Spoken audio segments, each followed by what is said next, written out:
Hi, I'm Mark O'Neill. I'm a former head of Glasgow Museums, and this talk is going to be an exploration of the role of museums in public health, looking back to the Victorian period when museums were part of a broad social movement to improve people's quality of life, including parks and libraries.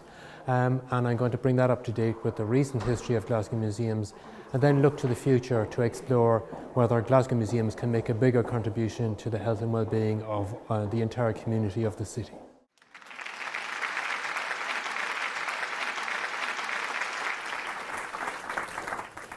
Thanks very much, Pete. I need to set up my timer, given the threat that was made earlier.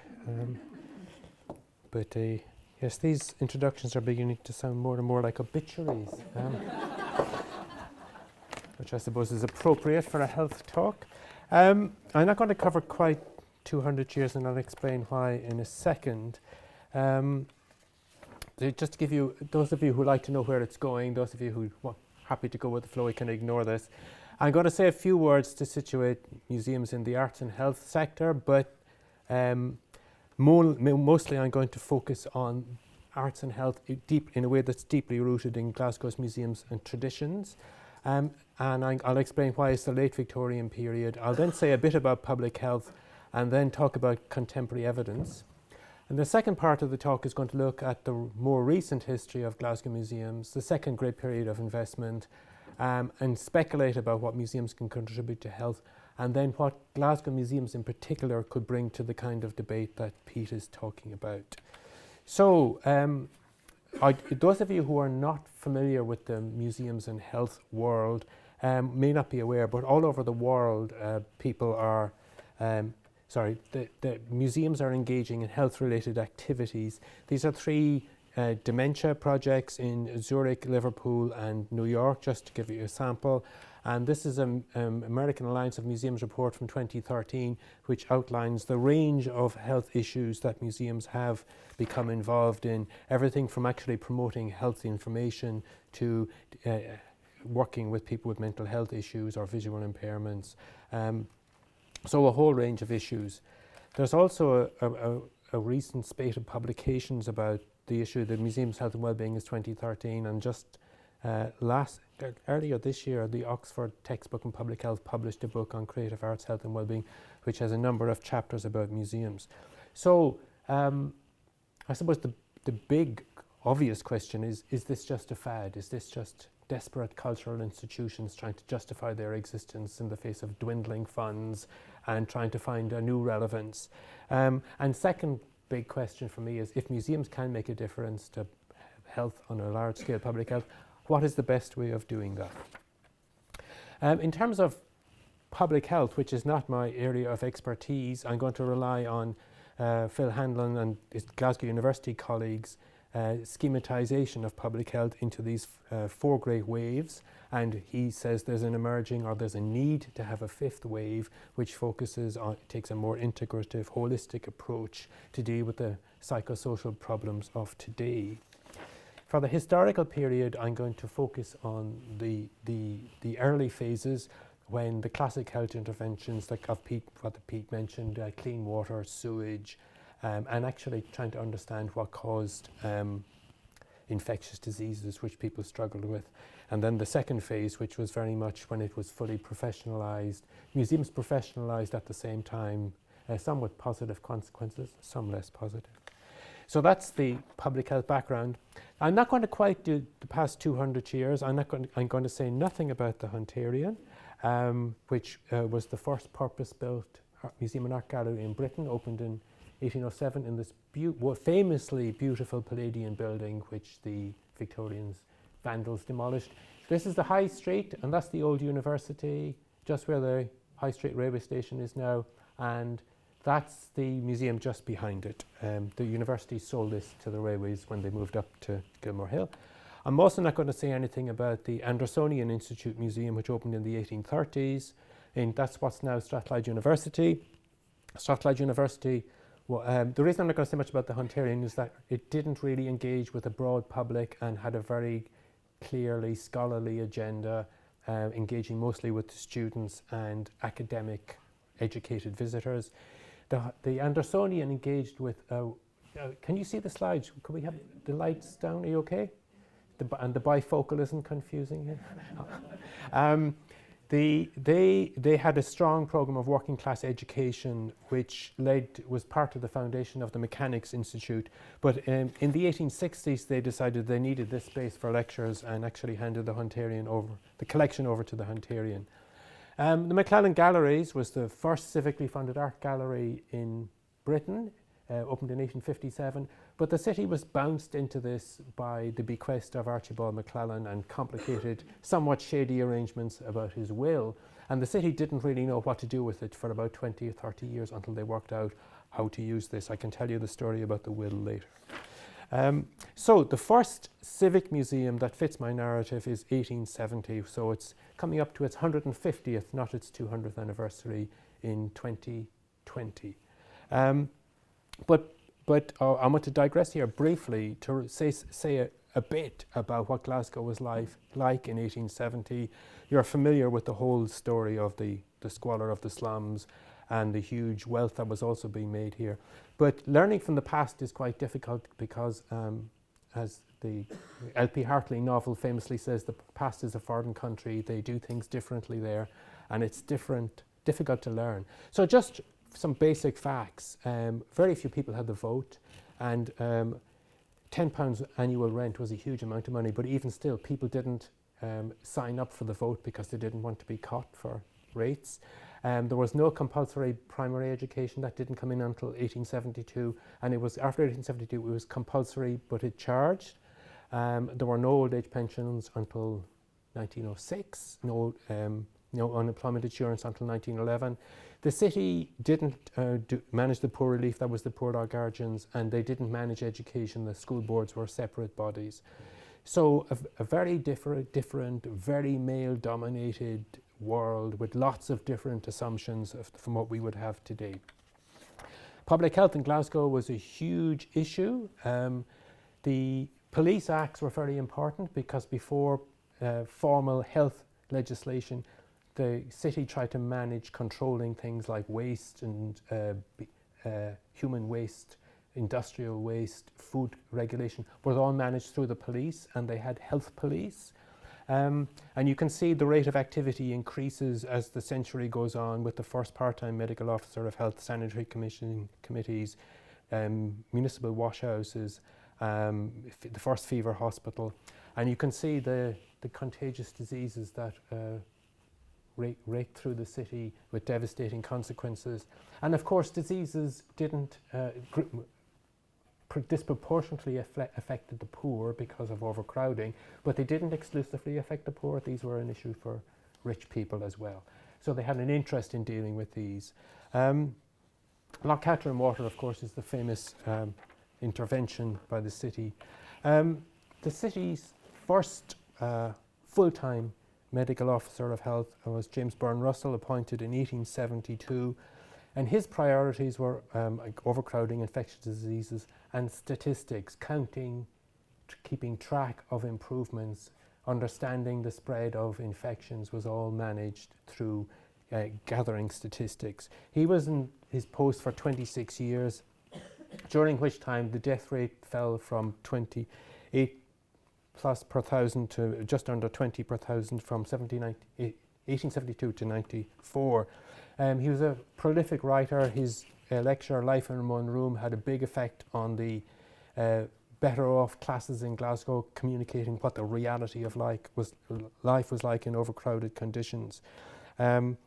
He talked about Glasgow as a semi-asphyxiated city, and so he brought in reforms like the compulsory notification of infectious diseases.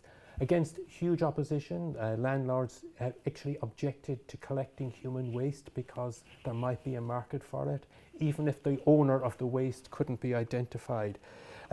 So the assumptions that private enterprise would solve all problems and our charity was a big issue at the time as well. He became internationally famous as a leading practitioner of public health. Between 1870 and 1914, Glasgow more than doubled in size, partly due to population growth, partly due to acquiring neighbouring areas. if you went into Partick in certain parts of Partick in 2012, they were still regretting this in the centenary of annexation by Glasgow and how things have gone downhill ever since. But Glasgow boomed, it boomed and slumped. There were periodic slumps with massive unemployment and poverty, with peaks as well. But the city became fabulously wealthy. Lots of new buildings like the university, the city chambers, which opened in 1888 and coincided with the first vast industrial exhibition as Glasgow projected itself overseas. And you can see some of the other innovations here. At this time, Glasgow was the 5th or 6th biggest city in Europe. London, Paris, Berlin, Vienna and Glasgow. So huge and significant city.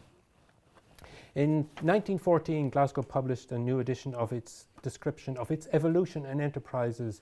So 340 pages of detailed description of a vast enterprise, many functions that this public services no longer do today, most of which had been developed in this 40-year period using the organizational power that they had learned through their capitalist enterprises. Albert Shaw was an American journalist and academic who wrote a book called Municipal Government in Great Britain, and he wrote a book about municipal government in Europe as well. And this is a quote from the book, he saw Glasgow as the epitome of the modern city using its organizational powers and as a leader in lots of areas, including solving the problems that related to poverty. So the corporation, it's using, I suppose, a capitalist model of what in economics you would call vertical integration, like Carnegie bought not just the steel mill, but the coal mill and the iron mines. So they had everything, quarries and farms. They had their own gas plants and their own electricity plants. They had a number of power stations. The power stations were for the trams, and they ran famous, or what Shaw called street railways, and the Glasgow's transport system was emulated around the world. Bombay, Chicago were based on Glasgow. Shaw, very liberal American, but he was disturbed by how much work they were taking on from the private sector. So actually renting houses directly to working class people he saw as stepping over a boundary. These were model tenements that they built after the 1866 Improvement Act. There's a big chapter on public health in this book and tells you there what the 1,200 staff that they employed to do public health did, tuberculosis staff. And the chart shows the decline of the death rate even as the population dramatically increased. I'd love to say a lot more about libraries. They're a big part of this story as well, but I don't have time. Glasgow was very late. The ratepayers you had to have a separate referendum to vote for libraries, and the ratepayers objected, so they weren't allowed until 1900. But between 1900 and 1914, Glasgow built 16 new libraries. The fact that they got half the capital from Carnegie was a big help. And there was a huge expansion of parks as well, which were the lungs of the polluted city. I chose this photograph. This wheel has been recently reinvented. Park gyms are now very trendy, but this is before Lycra and obviously before health and safety. So the rationale for all of this was complicated, and just like today, people picked and chose from really contradictory rationales. So there was utilitarian. They look back to all of these people would have had a classical education. They would have known their Latin and Greek, so they look back to the ancient cities. In this period, they shifted from looking to Paris to looking to Berlin as a model, and they felt unequal to these cities because of their scale. There was a deep Christian motivation as well. Ruskin was incredibly influential, both as a promoter of the love of beauty and as a social reformer. I'm not going to go into this in detail, but just to draw your attention to the final quote I want to use from Shaw: all the great industries belong essentially to the one working community. So in his book on civic government in Britain, he acknowledges all the inequalities and problems, but more than any other city in Britain, there's a sense of the city working together to solve its problems. So back to 1870 and the first museum in Kelvingrove Park. in an old mansion which the city acquired in 1870. It was known as the City Industrial Museum, which is a misnomer because it showed art, archaeology, local history, natural history specimens. You might be cynical about this, and people at the time were cynical. This is a cartoon from Punch in 1843 about the National Gallery, which is skeptical about the edifying impact of art on the poor when they're starving and don't have enough clothes to clothe themselves. However, there is evidence that people in Glasgow were interested in, working class people in Glasgow were interested in museums.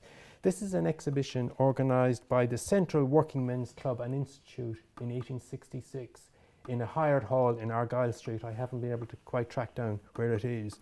But they got the patronage of the Duke of Argyll, and they got amazing loans. Major contemporary artists like Holman Hunt loaned pictures to this exhibition.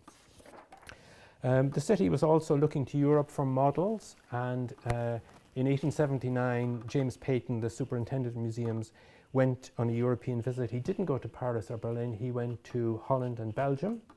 And because, again, if you think of what the civic republican tradition is about, Holland and Belgium were great examples of this.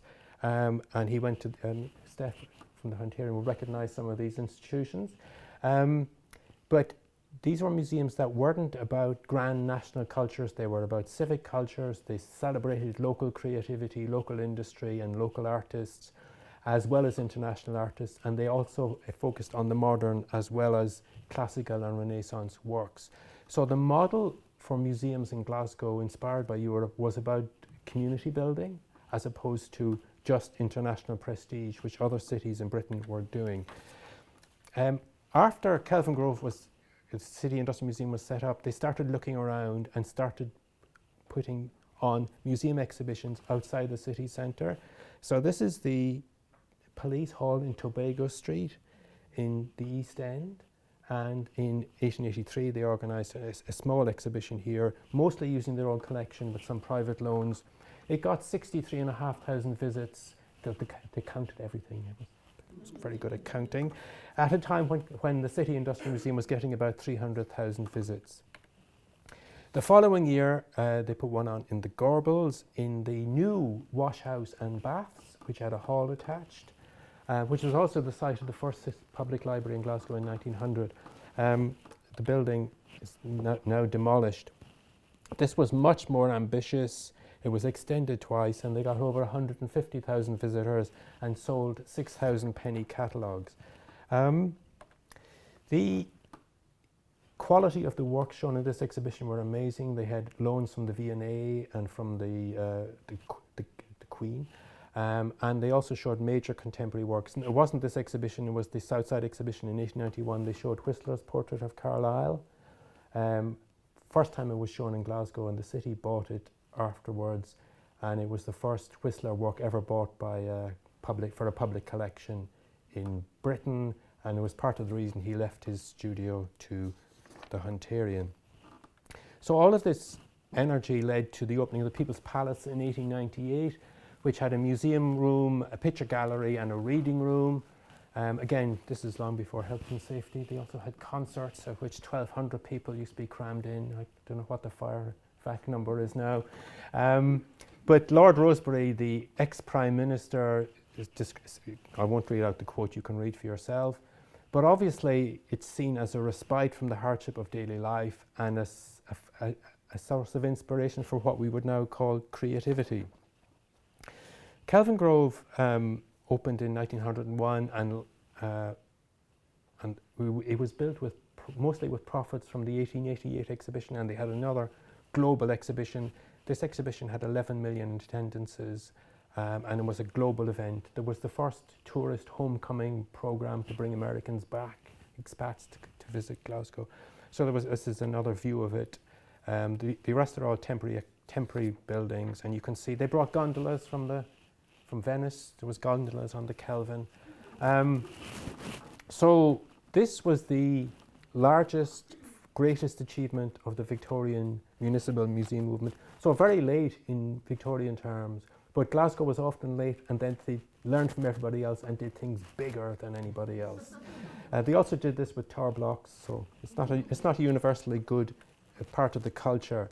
At the opening, it would close down at the end of the year of 1901 and opened as a museum in 1902. And the Lord Provost explained what the building was for in these terms. The corporation, at least, were satisfied that art was in itself a refining and improving and ennobling thing. The educational value of the museum and the opportunities afforded the young people and the lads and girls who had possibly outgrown the ordinary day schools and others for still further pursuing their studies and so broadening and enlarging their general culture. The city soon stopped doing temporary exhibitions and acquired 3, I suppose what we would now call community museums. The mansions in parks that they either purchased or were left in people's wills. Campbell House opened as a museum in Queen's Park in 1896, mainly showing costume and relics from the Battle of Langside. Mosesfield House on the bottom left, it was a bequest and it opened as a local museum, and in Springburn Park, and the one Toll Cross in the East End was the first children's museum in Britain, inspired by the first children's museum in the world, which was in Brooklyn in 1899. It opened in 1905, so 6 years after that major innovation, Glasgow was picking up that idea and running with it. 1905 was also a big year because after decades of opposition from Sabbatarians, the museums were opened on a Sunday. Museums were open until 9 o'clock on Saturday night because at this time, again, it's hard to imagine, people were doing this. The average working week was 60 hours over 5.5 or 6 days a week. So museum visiting on your only day off was difficult. And for lots of people, there was an equivalence between visiting the museum on Sunday and going to church, a respectable, worthy, improving activity. So in 1914, Glasgow ran these 6 museums, city centre and West End, sort of high prestige venues, and 4 museums in working class districts. It was spending more on its museums than big cities like Birmingham and Manchester, and there was a strong commitment that these museums were everyone. They were broadly educational. When children, women who at this stage still didn't have the vote, when the education was distributed very unequally, these were seen as major democratic institutions. So our question, I suppose, is, was this unusual? And it wasn't. Lots of museums, the V&A was very radical when it was set up. This is the Whitechapel Art Gallery. The Whitechapel Art Gallery emerged from exhibitions run by Reverend Barnett and his wife, who were very well connected with philanthropic rich people in London, and they ran major exhibitions like the Gorbals ones in the East End of London.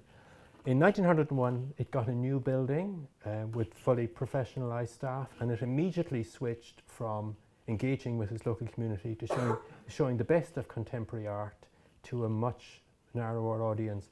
And that shift from being very socially aware, innovative institutions to being much more sort of provider capture in the jargon, much more for people who were already educated, basically happened in lots of museums across Britain. The V&A was a classic example. When the founding director Henry Cole retired, the much more traditional professional staff took over and it changed radically. So what's the link with public health? This is Councillor Crawford, portrait by one of the Glasgow boys.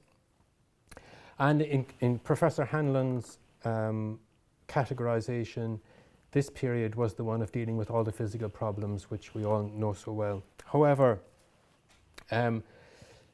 Councillor Crawford brought health and museums together. He was James Burns Russell's main political supporter. He was chair of the health committee. He was also chair of the museums committee, and he saw them as part of the same strategy. In 1891, in a speech significantly to the Ruskin Society in Glasgow, the Society of the Rose, explaining why they were planning to build the People's Palace, which opened 7 years later, he said, or he asked, Is it possible for any public body to deal effectively with institutions and conditions of life apparently so widely removed as public health and municipal art? You, I am sure, will give no hesitating answer to this question. It is of the very essence of that common bond which links together the members of this society that these two extremes not only do, but must meet and blend together to their mutual advantage. The heart that vibrates to the truly beautiful in art will vibrate also to human suffering. What today we would call empathy, which is, because it's neurologically proven to exist, is now very fashionable. But for Crawford and for many liberals inspired by Ruskin, lifting the human spirit through culture was an essential part of the programme for reform. I don't know if this is a significant qualification of this Hanlon categorisation, but obviously the vast majority of public health effort was going into dealing with the physical problems, but if you put libraries, museums and parks together, there was another cultural dimension. So to try to summarise this section, this, by the way, is a cartoon from a Glasgow paper showing typical visitors to Kelvin Grove on a Saturday evening. On the basis of all those rationales I talked about earlier, liberal reform, Ruskinian social reform, museums were seen as part of a democratic educational program, part of a much wider program of progressive reform to improve people's lives. And they combined idealism about beauty with pragmatism about, people need to get jobs and art is a way to get jobs. The museums were for international prestige as well as binding the community into what the Israeli called one nation. But crucially for tonight, they weren't about the past, they were about the future. They were the future the city was trying to build. There's an amazing editorial in the Herald in 1908 for Ruskin's, I think it's his 89th birthday, which merited a half-page editorial. And they said the one thing he was wrong about was his vehemence of his social critique, because the problems industrial society were going through were inevitable but temporary. They were all going to be solved quite soon, and they knew what they were doing. It turned out that they were wrong about that, and even the massive welfare state hasn't solved them, but they had an amazing confidence again, which I think is unimaginable now, that they knew what the problems were, they could solve them, they had the organizational skills. And so museums were part of all of this. So, museums are good for you is a big belief. Were they right? Was it just wishful thinking, a sort of let them eat cake approach to culture? And Pete says that he's not particularly interested in the evidence of impact, but I think anybody, that's a very crude summary, of course he's interested. But anybody who works in museums, I think, has a responsibility to understand what kind of difference, if any, we're making. And I was fascinated to discover about 10 years ago now, 15 or 20 studies by epidemiologists that found that regular cultural attendance has a significant impact on health.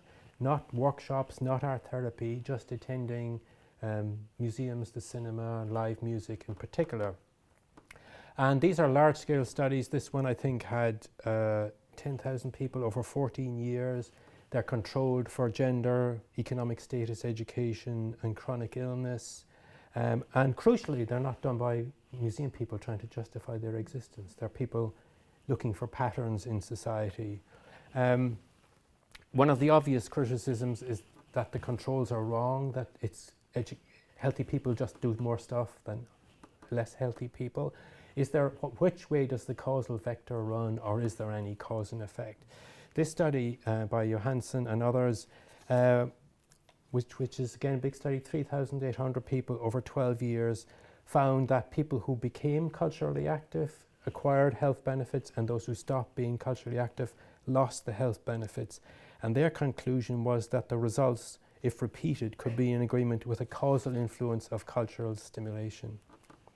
Even more explicit is this study about cancer and cultural attendance. Most of these are Scandinavian, I assume because there's nothing else to do in the winter except study each other and pore over the statistics. But they defined the frequencies of cultural attendance, as you can see it there. So moderate cultural attendance is going once every 1 or 2 months. And they found that,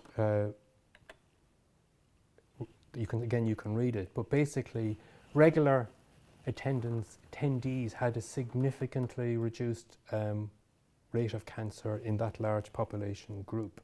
Again, it was controlled for smoking, physical activity, education, income, and chronic conditions.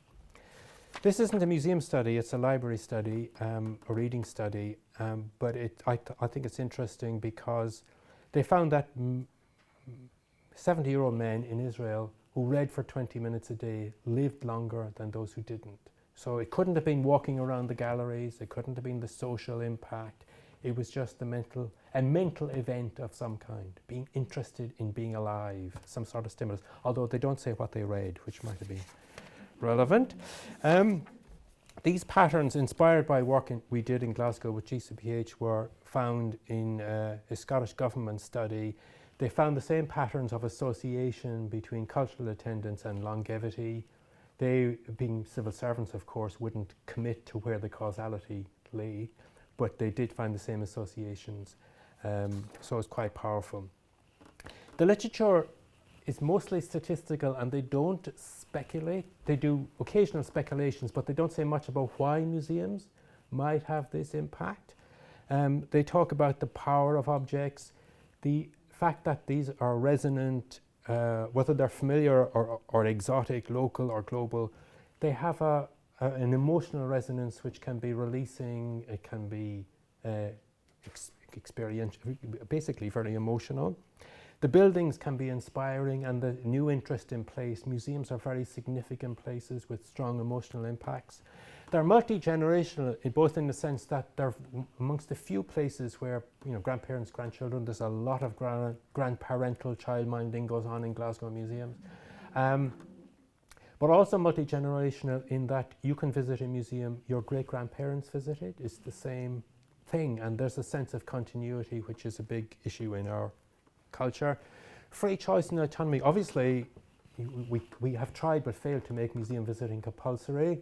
It's still up to you to go, but more importantly, I think within museums, there are huge choices. You choose your favorites, you choose which ones you don't like, you show your favorites to your friends. So there's a sense of enhancing autonomy. And in Glasgow, crucially, they're hugely owned by the public. There's a really strong sense that the people own these museums.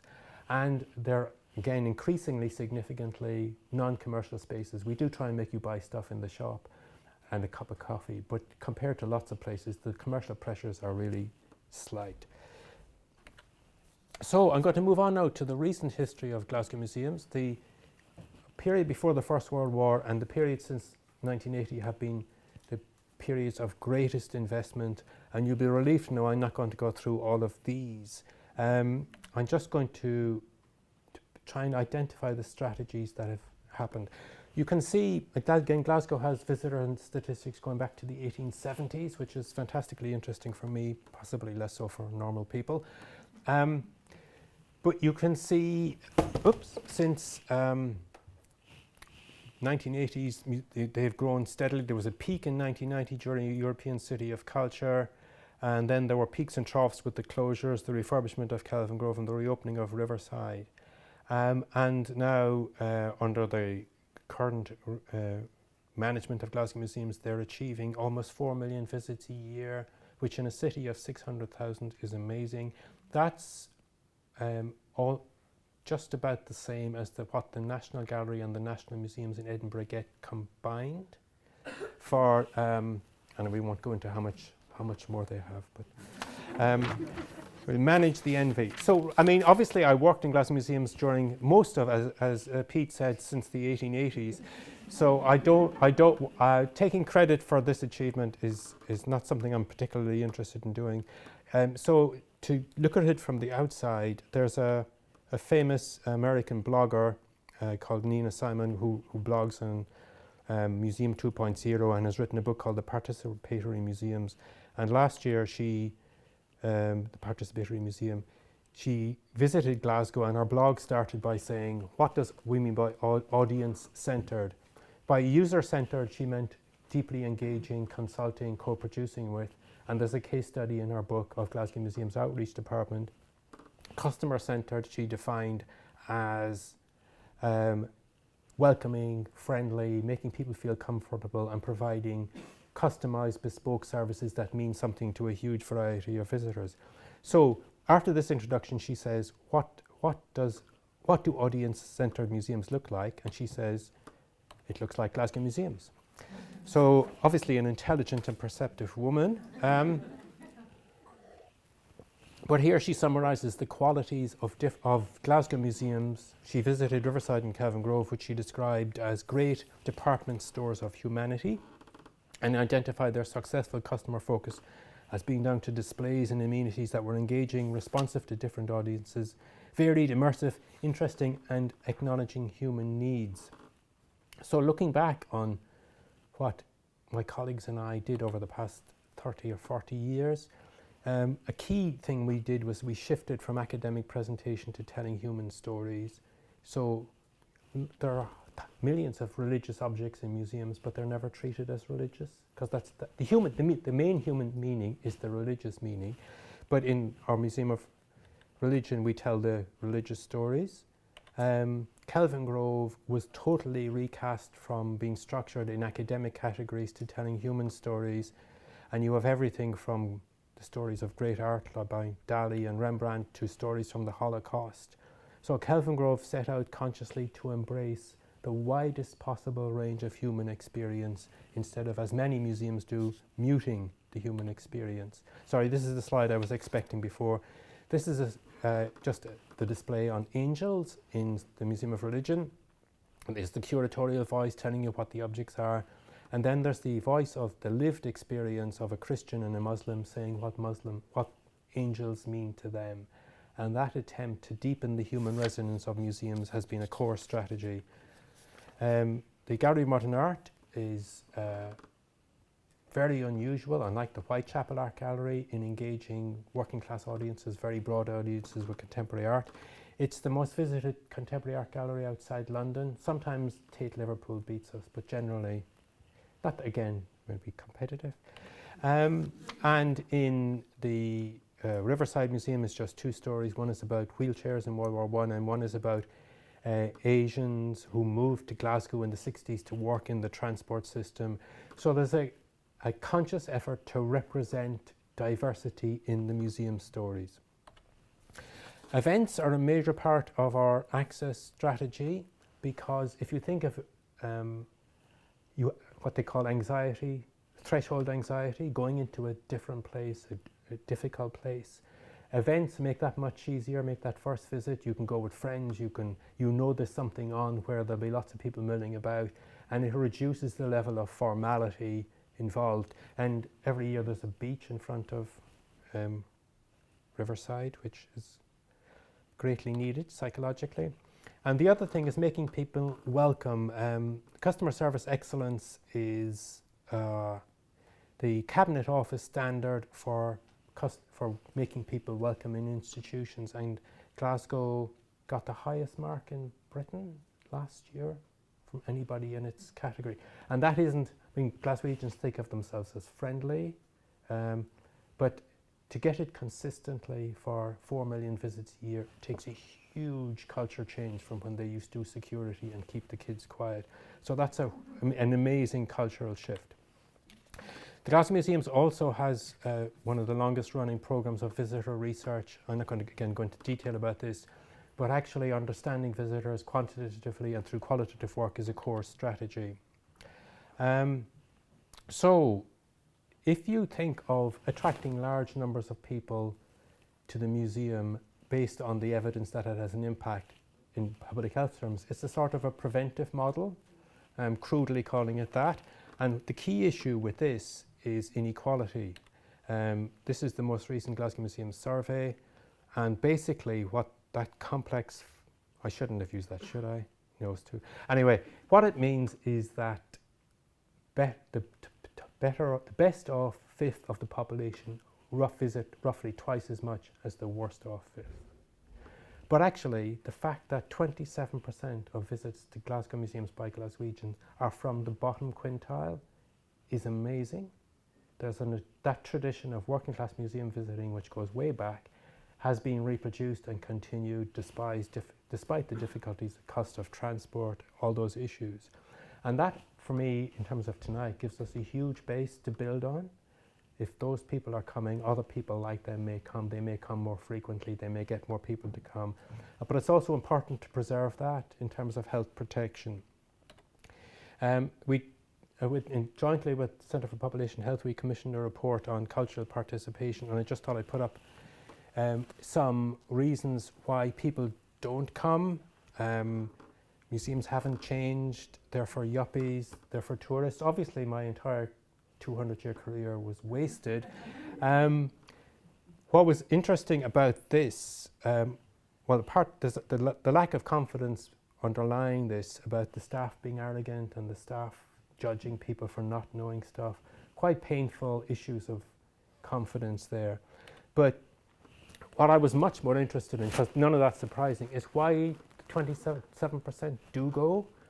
And it was often because a parent or grandparent had taken them. Very few people mentioned school as the source of the influence, and what the marketing report somewhat condescendingly calls positive social norms. Basically, if people worked outside their area or lived in a regenerated area, they were far more likely to visit museums. So the people who really don't visit are trapped in their areas. They don't go for any reason outside their area, and breaking that down would be quite difficult. So one of the ways Glasgow Museums tries to break it down is through outreach, and the Open Museum has been running since 1990, award-winning service, and I'm going to speed up because I have about 15 minutes left. But over that time, they have built up an amazing range of skills and experience. They do specific health projects. They've done projects in mental hospitals. They've done projects with victims of torture, as well as more general community projects. And you can see here the range of the service and the scope across the city. The evidence, as Pete said, that this kind of work does have an impact, and this book summarises those impacts across lots of museums. And she's developed a measurement tool that can be used. The issue with all of this, and this is again work we did with Avril Blamey, who's here tonight, about this kind of measurement and this kind of small-scale work, it is actually very difficult to track impacts, very difficult to be clear what you're trying to measure. It's very hard to document, and it's very hard to fund it so that it becomes, to a health practitioner, a recognisable service. These are 12-week or even at the most a year-long project. There are always difficulties with the exit. There's always a sense of abandonment. And the numbers are always quite small. This kind of intense small-scale work is quite difficult to scale up. So if you were going to step back and say, what can Glasgow contribute in general terms, the preventive model, I've summarised them here, I won't go over it. But in terms of what Pete was talking about, a broad community working together to create a health-generating or city, this approach should have a big impact. And the service, the skills, the staff who work there and the tradition they work in are appropriate to that, telling the stories that are engaging, egalitarian, all of those things. So back to public health and how this might fit in. Professor Hanlon argues that we need a new model because of the main problems are no longer contagious diseases, but issues of consumerism, a consumer food culture that promotes obesity, massive inequalities, and the things like suicide, loss of meaning for whole social groups, and loneliness is becoming, World Health Organization is talking about loneliness becoming as big a killer as smoking. This is a diagram from a UK government summary of all the evidence on public health, and you can see just the sheer complexity of people's lives and the factors influencing them is massive. This was all reduced to, in the Marmot Review, to these recommendations, and again, I'm not going to read them out. In Professor Hanlon's terms, this is kind of fourth wave, very focused, intervention-based thinking, but merging into the fifth wave. And for Professor Hanlon, these are the kind of recommendations he's making. A much more systemic, whole society approach, but also institutions working to support people to be more resilient and not rely on state prohibition, not relying on the state to manage the consumer pressures becoming stronger and fending them off themselves, and rebuilding social capital, which has been stripped out both by, in some ways, by the welfare state and by consumerism. So if you were looking at which of those museums could make a contribution to, I've highlighted under the Marmot Review those in red. There's development of children and adults throughout that multi-generational role, very significant, I think. The role of museums in creating healthy and sustainable places, and as a general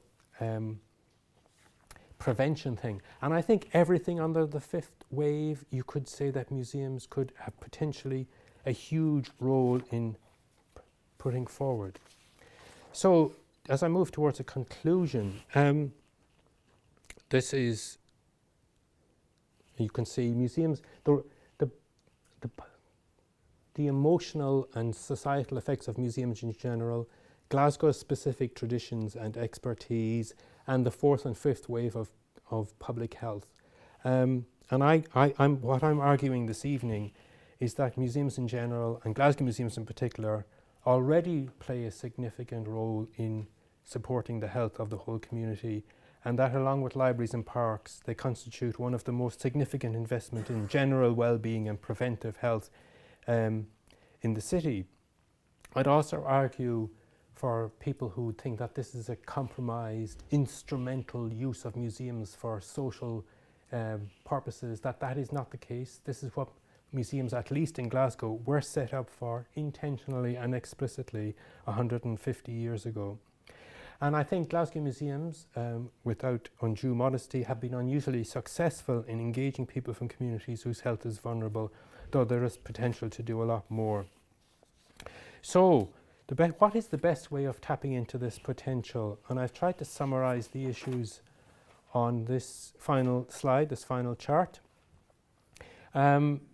The quote, integral, ecological, embodied, creative, ethical and reflexive, is Professor Hanlon's summary of what the new emerging system needs to be.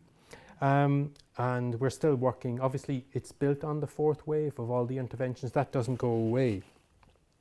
So how can museums become part of a more integrated and wider social institutional systems which are dedicated to creating a society which is healthier in a holistic way? This would mean for museums forging new partnerships and finding new ways of developing the museum service, some perhaps not yet envisaged. But at a kind of more basic practical level, in a time of declining resources, it means choosing to explore this territory either through the treatment model, working with small groups and individuals intensively, or the prevention model, working with much larger population groups, trying to engage them in museum visiting, or some combination of both, which as I get older, I find those compromise solutions less and less satisfactory. Let's decide what we're going to do and just do that really well. So I'm going to finish with a question. How do you think Glasgow Museums can best use its resources to support the health of the community? Thank you very much.